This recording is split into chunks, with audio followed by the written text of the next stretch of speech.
A mountain man placed a notice asking for help with cooking and housework. A pregnant widow answered it. When he asked her name, she gave it. Abe dropped his mug. His face strained. The name haunted him. The trail was already hard by the time the sun cracked over the tree ridges and the woman's boots were soaked through. There was a tremble in her step, but she never paused. A cold mist was moving off the valley, and her coat, worn thin around the seams, hung heavy from yesterday's rain. Still, she walked. One arm held tightly across her rounded belly. The other clutched a battered satchel. Miriam didn't look back at the town she'd left behind. It had taken everything in her not to turn around when the conductor gave her that sideways glance as she stepped off the coach. She knew how folks talked, especially when a woman was carrying and had no man beside her. But she had no room for shame anymore. Breathing was something she'd buried in the same graveyard as her husband. Ahead the mountain loomed like a stone wall against the gray sky. Somewhere up there was the cabin. The notice had been clear: help wanted, preferably a woman, to cook, clean, and keep a quiet house. Room and board included. No questions asked. It sounded too simple. That's what made her heart race as she followed the overgrown trail with nothing but silence around her. That and the flutter in her womb every time her boots skidded on loose gravel. The baby inside her kicked again, gently this time. It always seemed to stir when she was afraid. A branch cracked to her left and she froze. The woods were full of noises. A fox, a deer, maybe a bear, but after a long moment, only the wind replied. She moved again.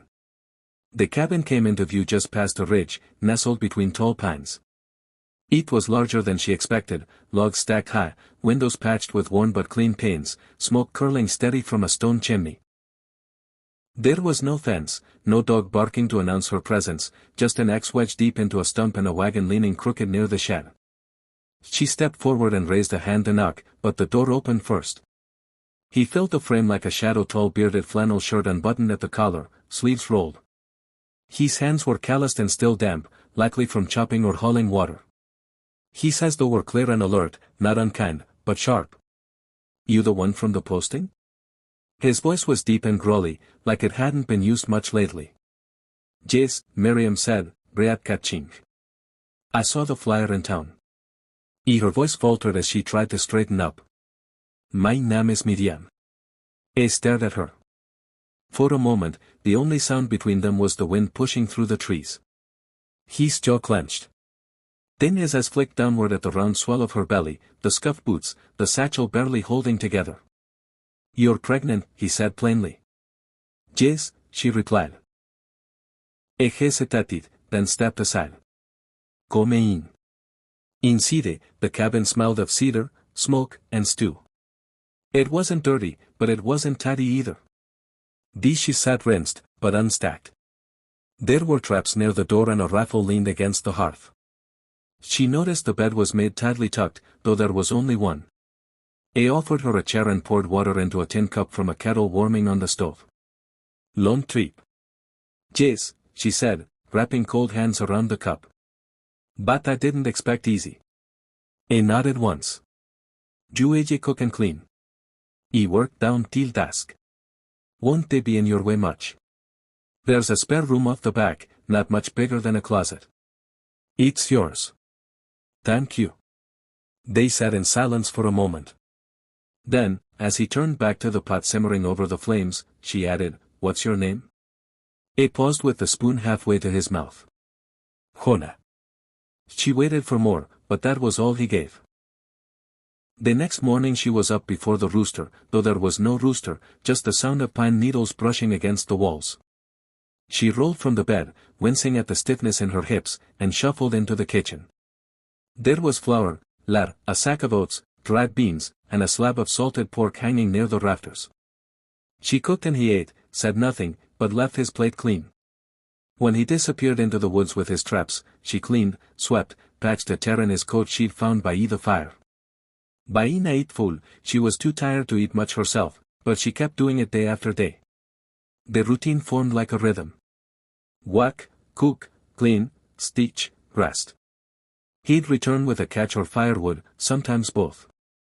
He never asked questions, never looked at her too long, But he always left his plate empty and returned the water bucket full. And then one night, just as the first real snow flurried across the sky, she dropped her needle mid-stitch and gasped. The baby had shifted low and strong. She gripped the table and braced herself. Juana, sitting nearby, waiting, stood in an instant. "You all right?" "I think it's coming," she whispered. He sat down the wood and stepped forward. "Now." She nodded. Panic rippled across his face for the first time. He moved fast after that. Blankets boiled in water, a basin readied, towels stacked. She didn't ask how he knew what to do. Maybe he didn't. Maybe instinct took over, but his hands were steady. His voice stayed calm. It was a long night. And then, just before sunrise, the cabin filled with a cry. A girl, teeny, skirming, wrapped in a flannel shirt. Juana held her breathless. "What's her name?" he asked softly. Miriam, pale and trembling, looked up at him and smiled through tears. "Grace." He stared at the child, and something in his face cracked. He knelt slowly and placed the baby in her arms, then stepped away like something burned him. She watched him retreat toward the fire, his back turned. She didn't press him. Not then, but 3 nights later, while snow dusted the windows and the wind howled through the trees, she heard him crying, quiet like he didn't want her to notice, but she did. And she remembered that first day how he dropped the mug when she said her name. Miriam. He had known someone by that name once. She could tell. But what he hadn't told her, what still waited behind the silence was why that name had broken him, and what it meant for the girl now lying in her arms. Juana didn't speak much the next morning. He kept his head down as he chopped wood and hauled water, only glancing inside the cabin to check the fire or refill the kettle. Miriam didn't press him. Grace lay bundled in a quilt near the hearth, her tiny fists twitching in her sleep, her little face scrunching every now and then, as if dreaming of something bright and far away. Miriam watched the mountain man move about his work with mechanical precision, but something had shifted. It was in the way he lingered by the door, the way his hands slowed when he passed Grace, the way he paused before setting the kettle down like he was wrestling with something unseen. There was grief in his silence, heavy and cold like a rope that had been wound too tight for too long. That night, she tried to break it. "You've been kind," she said softly as he stood near the window, watching snow drift over the ridge. "You didn't have to be." He said nothing at first. "Then slowly didn't seem right to let you birth her alone. But you've done more than that." She smiled faintly, rocking Grace in her arms. "Jube made us feel safe." He looked at her for a long moment, then so low she almost didn't hear him. "No one made her safe." Miriam tilted her head. "Who?" He looked away, his jaw tightened. "Her name was Miriam, though," he said finally. She was someone I should have protected, someone I failed." The silence that followed was not empty. It was thick with pain, with memory, with something so broken it barely had words left to describe it. "I'm not her," Miriam said gently. He nodded, but the truth sat between them like a ghost. The name had opened a wound, and the child had poured salt in it. Still the days passed. The snow grew deeper. Jonah taught Miriam how to stoke the fire properly, how to split kindling, how to patch gaps in the window seams. He brought her stronger boots from the shed lined with rabbit fur. They were hers, he said simply. "You'll need me." Miriam accepted them without asking which her he meant. Sometimes at night, when Grace stirred and whimpered, Jonah would beat Miriam to her side. He'd rock the infant with surprising gentleness, his big hands careful not to startle her. Grace never cried for long when he held her. "You have children?" Miriam asked once cautiously. He stared into the fire. "He had a sister," he said. "She was all I had left after our parents died." Miriam waited. "She was 16 when I went west to stake a claim," he continued. "He sent money back. Not much, but enough. He thought I'd send for her soon." Exhaled, eyes dim. By the time I got a letter again, it was from a sheriff. Said she disappeared. No one looked too hard. She was poor. A girl not worth much to most. Miriam's breath caught. "What was her name?" He hesitated. "Miriam." She didn't speak. She couldn't. The quiet that followed was heavier than before. A kind of understanding passed between them. This cabin, this job, this coincidence. It was no accident. Somehow the name had brought him full circle, and Grace, with her soft whimpers and clenched fists, was unearthing something he'd buried a long time ago, weeks past. The snow made it impossible to reach town, but Jonah had stored enough food, enough wood. They made do. Miriam recovered from the birth slowly, each day stronger than the last. Grace began to smile, a gummy, crooked grin that lit the room like a candle. Jonah built her a cradle from pine logs, carving tiny flowers into the corners. She likes you, Miriam whispered one evening, watching Grace's eyes follow him as he moved. She don't know me yet, he replied, but he didn't sound sure. Winter pressed on. The cold was cruel, but inside the cabin something began to thaw. Jonah laughed once, just once, when Grace sneezed and startled herself. Miriam smiled more. Her cheeks had color again. The three of them formed a rhythm, one so quiet and steady it might have gone unnoticed by anyone looking in from the outside. Then the knock came. It was late, well past dusk. Jonah had just set down his tools. Miriam was wrapping Grace in a fresh blanket when the knock echoed again, sharp and unfamiliar. Jonah moved fast. He grabbed the rifle from beside the door, but didn't raise it. Just held it low as he opened the door. A crack. A man stood on the porch wrapped in a wool coat, hat low over his brow, boots crusted with frost. His face was long and weathered, and his voice was too smooth. "Name is Colton Price," he said, "looking for a woman pregnant name's Miriam." Jonah didn't move. "Why?" "Colton is Mirket. She ran from Dakota Territory. Thought she'd disappear, but she owes me, and I don't let that walk off." Jonah opened the door a little wider, stepping into the threshold. "There is no woman like that here." "Oh," Colton cocked his head. "Then what's that crying I hear from inside?" Grace let out a soft wail. Jonah's fingers tightened on the stock. Colton's eyes narrowed. "I got paperwork says she's mine. My wife before she skipped that child to Bailo." Baying Jonah, Miriam stepped forward, holding Grace close. Her face was pale. "I'm not your wife," she said, voice trembling. "You forged that paper. You beat me. You left me near dead. You fled because the sheriff wouldn't listen." Colton smiled. "Ain't no law here, sweetheart." Jonah stepped between them. "You need to leave. You ain't leaving without her." Jonah didn't raise the rifle. He didn't have to. The way he stood, the way his voice dropped low and steady, it was enough. Colton hesitated. "Do you think you can keep me from what's mine?" "Spat. You think you got two options," Jonah said. "Walk away or I bury you out back where the snow's soft." Colton glared at him. Then slowly he backed down the steps, boots crunching over the crusted snow. "I ain't to the end of this," he said, voice laced with venom. "I'll be back." Jonah didn't speak. He waited until Colton disappeared down the path, then shut the door and bolted it.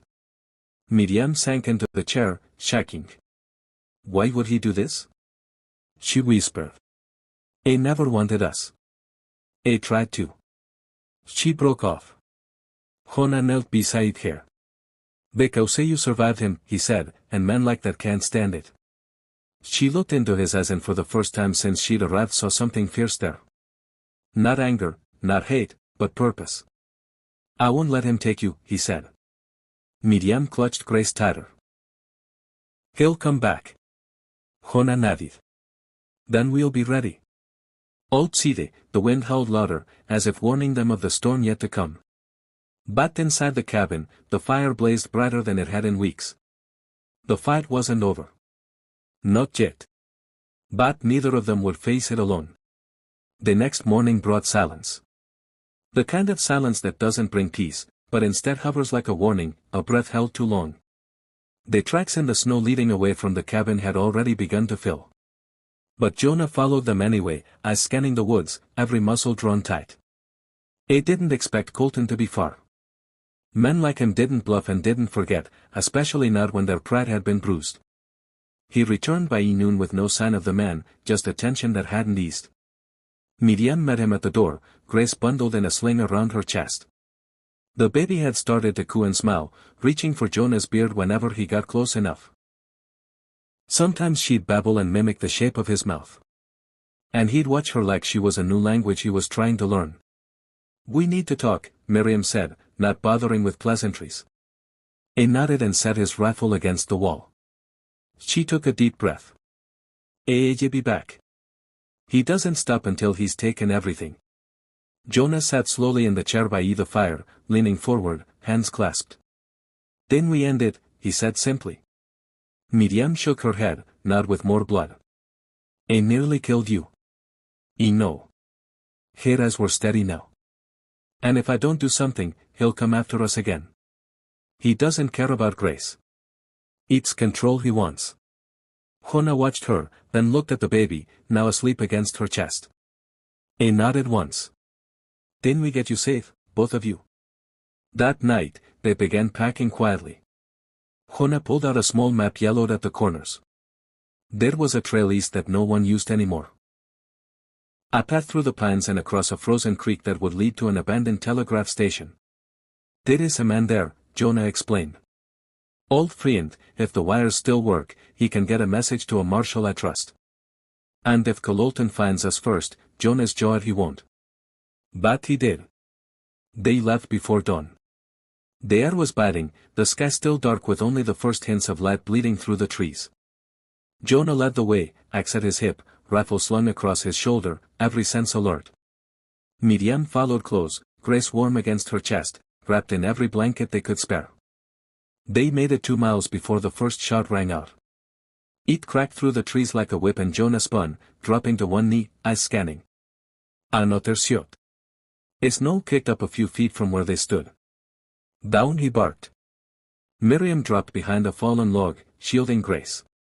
Jonah moved fast, circling wide through the trees, silent as a shadow. He spotted the glint of metal first, then the shape. Colton crouched behind a rock ledge, rifle in hand. Jonah didn't hesitate. He circled closer, heart pounding.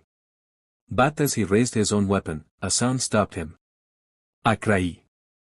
Grassy, sharp and sudden. Colton heard it, though. "Sweet music," he called out. "Makes a man want to come home, don't it?" Jonah stepped out from the trees. "You don't get another warning." Colton turned, grinning. "I didn't come for a warning. I came for what's mine. She ain't yours. Paper says she is. That paper's trash. Everyone knows it. Do you think a judge will side with you over a widow with a child and scars to prove what you did?" Colton's smile faltered. "You think they'll believe a mountain man over a businessman?"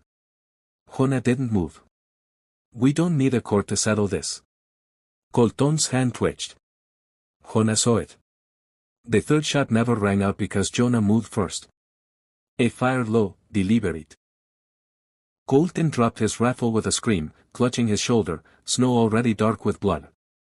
Jonah advanced slowly, boots crunching with every step. "Listen," Jonah said, voice low. "Even you come near them again, I won't miss your heart." Colton's eyes burned with hate. "This ain't over. It is if you stay away. There is a marshal who will be glad to hear from me. You got more friends than you think. And if I don't make it back, Miriam's got everything she needs to see justice done." Colton spat. "Do you think she'll make it in this wild without you? She's stronger than you'll ever be." Jonah turned and walked back into the woods without another word. They reached the station that night, cold and shaken.